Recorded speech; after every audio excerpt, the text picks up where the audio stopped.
that operate there are incredibly difficult to shut down. It is a censorship-free world visited by anonymous users. Little wonder then that it's a natural place to go for anybody with something to hide. And that something, of course, need not be illegal. On the darknet, you will find whistleblower sites, The New Yorker. You will find political activism blogs. You will find libraries of pirated books, but you'll also find the drugs markets, illegal pornography, commercial hacking services, and much more besides. Now, the darknet is one of the most interesting, exciting places anywhere on the net. And the reason is because although innovation, of course, takes place in big businesses, takes place in world-class universities, it also takes place in the fringes. Because those on the fringes, the pariahs, the outcasts, they're often the most creative because they have to be.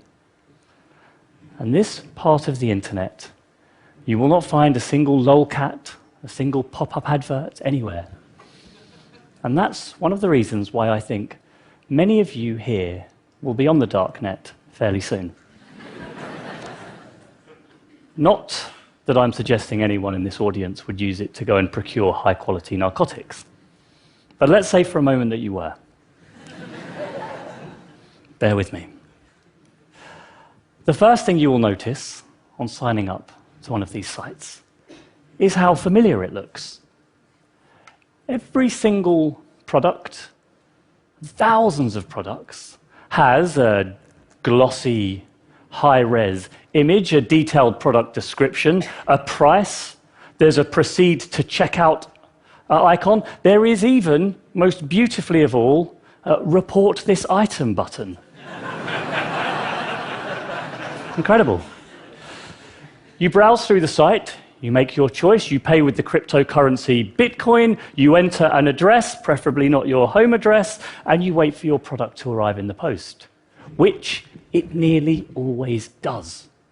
And the reason it does is not because of the clever encryption, that's important, something far simpler than that. It's the user reviews. You see, every single vendor on these sites uses a pseudonym, naturally enough, but they keep the same pseudonym to build up a reputation. And because it's easy for the buyer to change allegiance whenever they want, the only way of trusting a vendor is if they have a good history of positive feedback from other users of the site. And this introduction of competition and choice does exactly what the economists would predict. Prices tend to go down, product quality tends to go up, and the vendors are attentive, they're polite, they're consumer-centric, offering you all manner of special deals, one-offs, buy one, get one free, free delivery, to keep you happy. I spoke to Drugs Heaven. Drugs Heaven was offering excellent and consistent marijuana at a reasonable price. He had a very generous refund policy, detailed T's and C's, and good shipping times. Dear Drugs Heaven, I wrote via the internal emailing system that's also encrypted, of course. I'm new here. Do you mind if I buy just 1 gram of marijuana? A couple of hours later, I get a reply. They always reply. Hi there, thanks for your email. Starting small is a wise thing to do. I would too if I were you. So no problem if you'd like to start with just 1 gram. I do hope we can do business together. Best wishes, Drugs Heaven. Don't know why he had a posh English accent, but I assume he did. Now, this kind of sort of consumer-centric attitude is the reason why, when I reviewed 120,000 pieces of feedback that had been left on one of these sites over a 3-month period, 95% of them were 5 out of 5. The customer, you see, is king. But what does that mean? Well, on the one hand, that means there are more drugs, more available, more easily, to more people. And by my reckoning, that is not a good thing. But on the other hand, if you are going to take drugs, you have a reasonably good way of guaranteeing a certain level of purity and quality, which is incredibly important if you're taking drugs. And you can do so from the comfort of your own home without the risks associated with buying on the streets. Now, as I said, you've got to be creative and innovative to survive in this marketplace. And the 20 or so sites that are currently in operation, by the way, they don't always work, they're not always perfect.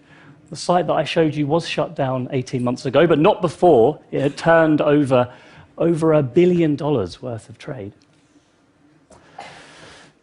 But these markets, because of the difficult conditions in which they are operating, the inhospitable conditions, are always innovating, always thinking of ways of getting smarter, more decentralized, harder to censor, and more customer friendly. Let's take the payment system. You don't pay with your credit card, of course. That would lead directly back to you. So you use the cryptocurrency Bitcoin, which is easily exchanged for real-world currencies and gives quite a high degree of anonymity to its users. But at the beginning of these sites, people noticed a flaw. Some of the unscrupulous dealers were running away with people's Bitcoin before they'd mailed the drugs out. The community came up with a solution called multi-signature escrow payments.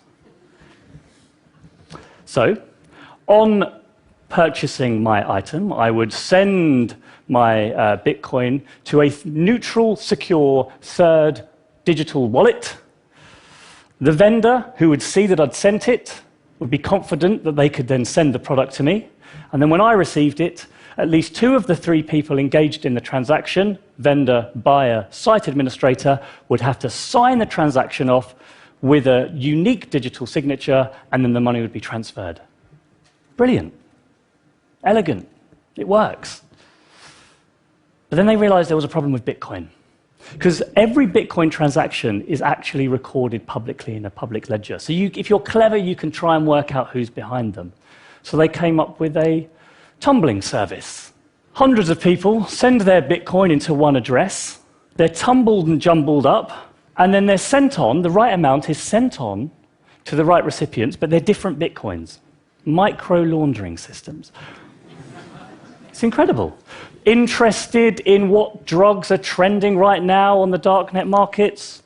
Check Grams, the search engine. You can even buy some advertising space. Are you an ethical consumer worried about what the drugs industry is doing? Yeah. One vendor will offer you fair trade organic cocaine. That's not being sourced from Colombian drug lords, but Guatemalan farmers. They even promised to reinvest 20% of any profits into local education programs. There's even a mystery shopper. Now, whatever you think about the morality of these sites, and I submit that it's not actually an easy question, the creation of functioning, competitive, anonymous markets where nobody knows who anybody else is, constantly at risk of being shut down by the authorities, is a staggering achievement, a phenomenal achievement.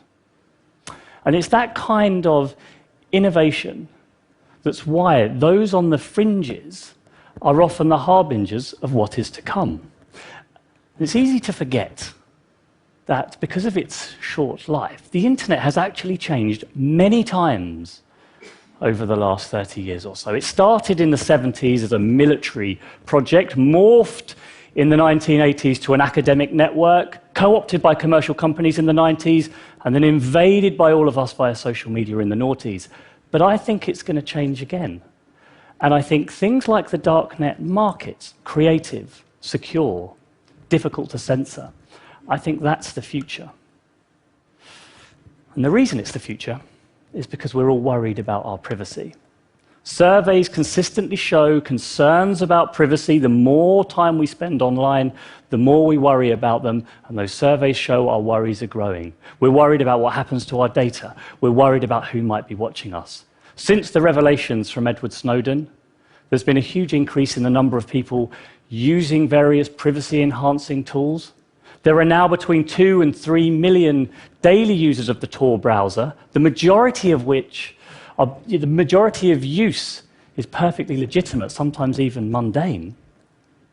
And there are hundreds of activists around the world working on techniques and tools to keep you private online. Default encrypted messaging services. Ethereum, which is a project which tries to link up the connected but unused hard drives of millions of computers around the world to create a sort of distributed internet that no one really controls. Now, we've had distributed computing before, of course.